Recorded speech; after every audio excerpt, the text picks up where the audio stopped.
prepare to be captivated by the business story of the week, hosted by me, Shaheen Shan. Join us on a journey through the twists and turns of entrepreneurial triumphs and setbacks. Immerse yourself in the narrative and witness the magic that turns dreams into reality. This is Business Story of the Week. All right, everybody, welcome to a very unique and almost psychedelic episode of Business Story of the Week. So we like to cover interesting people, and the guest that we have for you guys today, I think is getting pretty near the top of the list of people that are unique and interesting, not only with the business that they've made, but the change and impact that they're making. So today we've got Paul Austin with us. Paul is a podcaster of the Psychedelics podcast, but also he's a luminary in the realm of psychedelics. He's not just a voice, he is a beacon guiding countless souls through the uncharted waters of altered consciousness. Paul is the author of the groundbreaking book, Mastering Microdosing, and he's a virtuoso at wielding the power of subperceptual psychedelics to heal, elevate performance, and metamorphose lives. But that's just the tip of the iceberg. He's not content with mere words on paper. He's built empires. He's the visionary founder of Third Wave, the Psychedelic Coaching Institute. Who even knew that that existed? Paul has orchestrated a symphony of enlightenment that's resonated with millions worldwide. His mission: to champion safe and effective psychedelic experiences that catalyze personal and professional growth.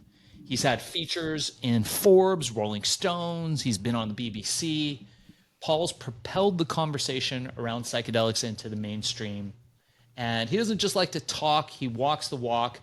His work has transformed the lives of countless individuals, ushering them towards the ever elusive path of self-discovery.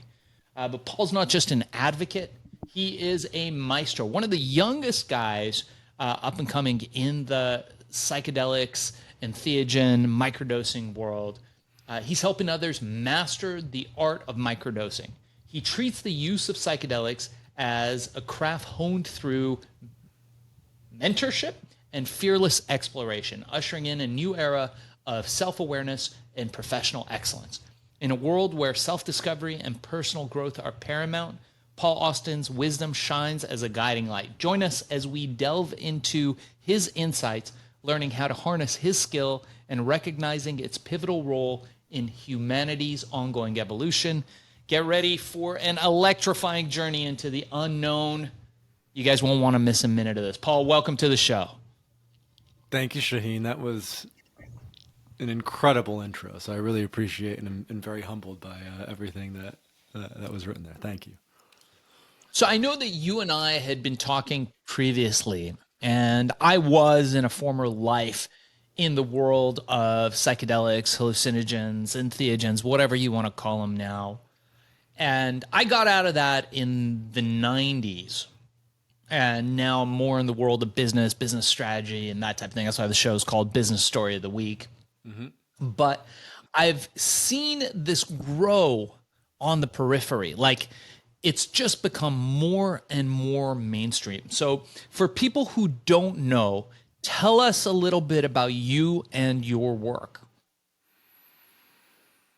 So when I was 19, probably a similar age to you, and you were involved in the psychedelic world, I had my first LSD experience. And it was like a moderately high dose of LSD, incredibly transformative. It was at a time when I was trying to make a decision about what I was going to do with my life, with my career, with my profession. You know, I was 19, I was figuring out what I was studying in school. And that experience really gave me a North Star. And that North Star was freedom. That North Star was unconventionality. That North Star was even sovereignty, autonomy, right? Being able to live my life as I want to live it. And so at the age of 21, I moved abroad where I taught English for a year in Turkey.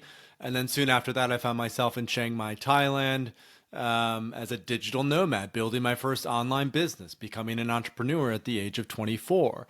And while living in Chiang Mai, I heard about this thing called microdosing after listening to the Tim Ferriss podcast. And I remembered back to those early psychedelic experiences that I had. And, for like a week or two after those, I'd always have this afterglow effect where life would just feel easy. The decisions I made were more aligned with who I really wanted to become. I was meditating more often. My relationships felt better. And so I thought, maybe with microdosing, I can elongate that to be not just a week or two after, but indefinitely. And so I started to microdose with LSD in early 2015, had a incredible experience with it. And then soon after that, thought, I think a lot of other people could benefit from this. So in September 2015, almost 8 years to the day of recording this episode, I started the Third Wave as a platform to educate the mainstream about psychedelic use, about microdosing, about preparation and integration, about how effective these tools can be if they are used with a certain level of intention, safety, and responsibility. Yeah. So like you got a good chunk of America that's with you. And then there's another chunk of America and the world that's like drugs. It's drugs, right? And they categorize and put everything into one field. Now, Right. you've been at the forefront of the psychedelics renaissance for a long time. I know you're one of the most well-respected people in your field, especially at your age, being a young trailblazer. How have you seen the perception of psychedelics evolve over the years you've been in it? And what do you think is the most significant catalyst for this change? So when I started Third Wave in 2015, psychedelics were still highly stigmatized. A lot of people just saw them as another cocaine or heroin, a highly illegal drug that was super harmful and detrimental. And and what's unfortunate about that is a lot of the stigma, was there for unnecessary reasons. I mean, in the 50s and 60s, in the second wave of psychedelics, there were over 1,000 clinical papers published on the efficacy of LSD for everything from alcoholism to end of life anxiety to depression, even to addiction. And so, what I quickly learned after coming into this space professionally is psychedelics are not like these other highly illegal drugs. Psychedelics are not addictive. They are almost never harmful. In fact, psilocybin mushrooms are the least harmful drug of any drug on the planet. And that includes alcohol, that includes tobacco, legal drugs, right? It's the least harmful of any drug. And so as more and more people have started to learn about this, and the big catalyst was 2018 when Michael Pollan wrote this book, How to Change Your Mind. It was a #1 New York Times bestseller. He was best known for writing this book called The Omnivore's Dilemma, which was also a New York Times bestseller. And when that book came out in 2018, all of a sudden, the Overton window, as they call it, shifted, where it's like, oh, psychedelics are now seen as medically useful. They are seen as, not like these other illegal drugs necessarily. And, that book had been built on all the research that had been, carried out by Johns Hopkins and NYU and UCLA and a number of prestigious institutions that were showing, oh, psilocybin can be incredibly helpful. And psilocybin is the active ingredient in magic mushrooms. It can be incredibly helpful for depression, addiction, end of life anxiety. And as I started to talk about it more and more and more, what I came to realize is it's not just people who have these mental health conditions who are interested in psychedelics. It's the leaders, builders, and creators of tomorrow. So Steve Jobs is probably the most commonly known one, who he says LSD was one of the most influential things that he had ever done. Elon Musk, the current entrepreneur of the moment, has been public about his own psychedelic use and how helpful it has been on his own path. So that focus, I think, on how do we shift the consciousness of the leaders and builders of tomorrow through psychedelics, I think is what is continuing to help accelerate this pace of adoption in the mainstream. Yeah, it's really interesting. I think like most people have no idea what to expect when they have an experience like that. And mushrooms are so, I have to say, unpredictable that, there's so many different strains and different strengths, which brings me to my next question. So Read your book, Mastering Microdosing. Fascinating. And in that book, you talk about sub-perceptual psychedelics for healing and personal growth, right? It doesn't sound like people are getting high from microdosing, but they're using it almost like the ultimate biohack. Tell us about that. Tell us to the uninitiated what microdosing even is and why they should consider it. So microdosing is a very low dose of a psychedelic, usually LSD or psilocybin mushrooms, about a tenth of a regular dose. And the idea with microdosing is that it's an amount that you take that you can still navigate your everyday life. So for example, I this morning took a microdose of LSD. And now I'm here, I'm talking with you, we're recording this podcast. As far as I can tell, I'm coming across as coherent.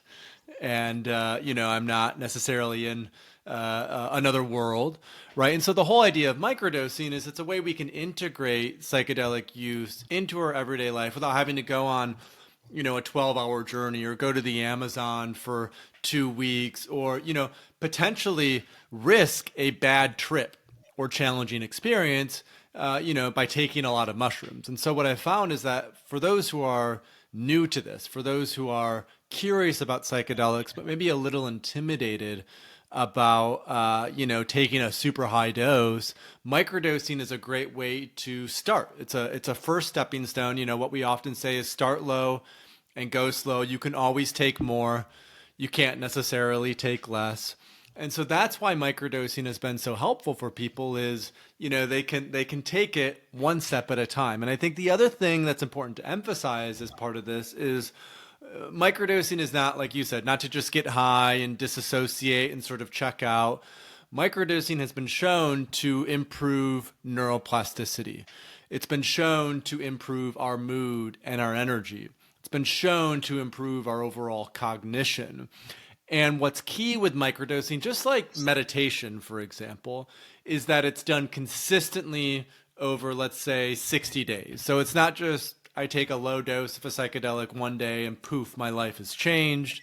It really is I'm doing this 2 or 3 times a week for anywhere from 30 to 60 days. And I'm looking at, okay, over the course of a month or 2 months, how are my relationships improving? How is my energy improving? How is my diet and exercise and sort of lifestyle habits improving? I think that trajectory is important because a lot of people come into psychedelics or even typical pharmaceuticals like, hey, if I take this, it's going to fix my issues. This is a magic pill. My life's going to change overnight. And the truth is that's just bullshit, right? Like we have to commit ourselves. We have to commit to the change. Microdosing makes that change easier because of its impact on neuroplasticity, because it helps us to learn and adapt faster. But you still have to want to change. And I think that's the important part to emphasize, even with something like microdosing. So what's it feel like? You're on acid as we speak. You don't seem like you're on acid. Are there slight perceptual changes? Do you feel wired? Are your neurons firing? I've never tried LSD, but I have had a lot of friends who have. Tell us what you're experiencing right now. So a slightly enhanced sense of smell and touch, a bit of an increased ability to make new associations between things. So even as I'm talking through things with you, I'm able to this is a great example to pull in, and this might be a great example to pull in. I feel a little more energetic. So what's interesting about LSD is it acts on the dopamine receptors. And so dopamine from a neurobiological perspective is tied to focus, attention, and energy. Whereas mushrooms are more serotonergic, serotonin. And serotonin is more tied to contentment, presence, right? Even somatics, the emotional body. So whenever I take LSD, it's because I'm doing some level of public speaking. I want to be more creative. I might have some things that I have to get done, but it's not so overwhelming that I have to check out and, lay down for a few hours. So I kind of, because I've been doing this for 8 years now, I know my sweet spot based on my intention for the day. And so when we talk about even mastering the art of microdosing, a lot of it is knowing that. What's your intention for the day? What's your intention for the week? What's your intention for the month? And how can psychedelics act as an ally in helping to create that for you. Can you drive? I could drive. Yeah, I mean, I wouldn't go on the record as saying that I'm going to drive today, but I Right. will say when I lived in Thailand and, I was driving a scooter everywhere, I would do it on 20 mics of LSD, which is about a microdose, and had no problems whatsoever doing it. It's fascinating. I mean, the whole thing is fascinating, right? Like, you and me were talking earlier. I used to, for a period of time during the 90s, hang out with people from that field. And I remember talking to one of the other luminaries in the field, Terrence McKenna. And Terrence was a really interesting dude. And I was talking to him about how, like, when you look at society, you look at history, like, there's so much that doesn't make sense, and then you look at what they had in those areas, right? Like, so in Thailand, obviously they had lots of like mushrooms growing. You look at the Middle East where they had Syrian rue, which is a MAOI inhibitor, right? So you just mix that with some type of tryptamine and you get something like ayahuasca. And then you have like the Islamic patterns and like the Islamic carpets and, the story of the magic carpet ride. And you look back through even like the Salem witch trials, right? That was ergot and all these other types of hallucinogens. And then something clicks and you're like, man, it kind of makes sense. There's something there, and I don't know what it is, but in the story of humanity where these substances must have played a role. Do you ever think about that? I mean, a very significant role. Terrence McKenna would talk about the stoned ape theory that our ancient hominid ancestors, as they're walking across the ancient, savanna grasslands of Africa, would take these small amounts of mushrooms because microdosing helps to improve visual acuity. And if you can see better, then you're more likely to survive because you can hunt better, right? And so, not only in terms of ancient evolution, but even if you look at more modern times, the ancient Greeks had something called the Eleusinian Mysteries, which Plato and Aristotle and Cicero and all Pythagoras, all of these really well-known influential Greek thinkers and philosophers attended these Eleusinian mysteries. And of course, what do they take in the Eleusinian mysteries? A beverage called kykeon. Kykeon is made from ergot, the same thing that LSD is made from.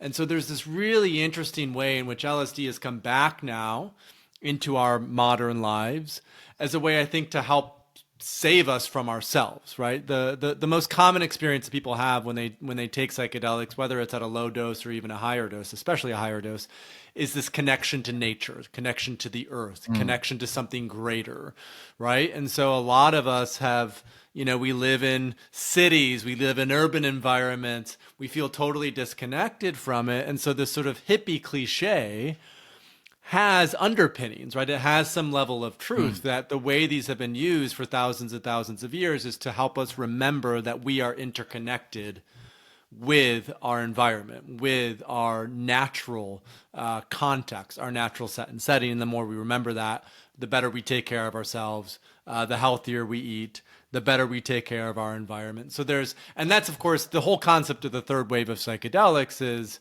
the first wave was the indigenous use, the ancient use of these plant medicines for thousands and thousands of years. Most people don't know that we as humans have been working with these for potentially tens of thousands of years. And the second wave is the counterculture, science, research. And the third wave is looking at how do we bring these two together? How do we bring together ritual, ceremony, nature with science, precision, skillfulness, and find the middle path between those two to create, a very healthy and informed dialogue around psychedelics. I love that, man. And look, I think I don't espouse the use of anything. I think people should Right. do their own research and make their own decisions, right? I don't think anything should be illegal. But and I talk to people on an entrepreneurship standpoint most of the times, business strategy. I'm not convinced that it makes you be a better business person. But I'll tell you one thing that I am convinced it does is I think it definitely opens a part of your mind that wasn't open before. Like I think Terrence used to say, like going to your death without having a psychedelic experience is like going to your death without ever having sex. And I thought that that was a really interesting comment that I thought was probably true. Now, for people who are using psychedelics as a tool to improve themselves. And I know you mentioned earlier that it's very unlikely that anybody abuses the psychedelics that you're using, especially in those micro amounts. I know that you've started this company, Third Wave, and Third Wave, particularly the Coaching Institute, you've educated thousands of people about or maybe educated millions of people about the importance of safe and effective use of psychedelics, how you harness that and use it responsibly. Tell us more about Third Wave, how people can get involved. If somebody is a coach, if somebody is a trainer of people, if somebody is a Silicon Valley training exec, and they're like, hey, everybody wants to get into this. How do I become certified? How do people engage with Third Wave? How do people get a hold of you and learn more about the work that you're doing? Of course, outside of your super cool book, Mastering Microdosing. So, first of all, for any coaches and practitioners who are out there, if you want to learn about how to weave in psychedelics as a modality, I look at it as a modality, just like breath work, just like 360 assessments, just like, somatic, whatever the modality is. A lot of coaches are now into parts work. If you want to weave psychedelics in as modality, go to the Psychedelic Coaching Institute, which is psychedeliccoaching.institute, and we have a practitioner training program that is specifically for executive coaches, holistic health coaches, and life and relationship coaches. So if you're interested in working with psychedelics in that way, I recommend that. If you're an entrepreneur or a founder yourself or someone in a leadership position who wants to work with psychedelics and you're looking for a coach or a guide within that, I also have a few spots available for one-to-one coaching for clients. So if that's you and you're interested in working at the highest level to become a better leader, to become a better creator, then I would encourage you to reach out. And if you're just someone who is generally curious, you want to learn a little bit more, you can just go to Third Wave, thethirdwave.co. We have a free community. We have our own podcast, the Psychedelic Podcast. We have a newsletter we send out every week. And just stay in touch with us there and take a look at the website and just start to learn more about this really incredibly important topic. Yeah, that's amazing. I think the point that I was trying to make earlier is that I'm not sure it'll make you a better business person, and no one's going to guarantee that doing this stuff will make you more creative. But the thing that I'm pretty sure everybody can guarantee is that it will make your life more interesting and definitely make things a lot stranger. I don't know why. Every time psychedelics get involved in any situation, you realize. So as humans, I think we have a tendency to want everything to be predictable, everything to be organized and safe, but the world doesn't work that way, right? The world is chaotic. The world is unpredictable. And I think part of my experience after years of trying to translate my experience with hallucinogens, I've come to the realization that a lot of it is just understanding how to be okay with that uncertainty. And a lot of that takes work, and very possibly what you're doing could be an accelerator for people wanting to accelerate those learnings and get involved in that. Well, that's what's so key as an entrepreneur. You got to learn to adapt. You got to learn to go into the unknown and go into uncertainty.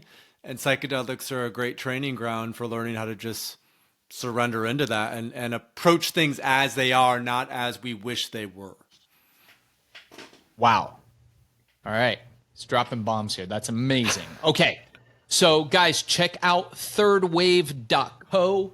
Make sure to listen to the Psychedelics podcast. That's a really low stakes way to start getting involved in this, listening to people's experience, people's stories, and getting involved in this stuff, embracing uncertainty and getting more comfortable in your own skin through all types of things. But most importantly, I think just being open-minded. Anytime I meet people who have taken hallucinogens, and this goes for I think across the board, but it doesn't go for anybody who's done drugs, but anyone who's actually experienced hallucinogens, I can say that person, I can probably hang with them because they got an open mind.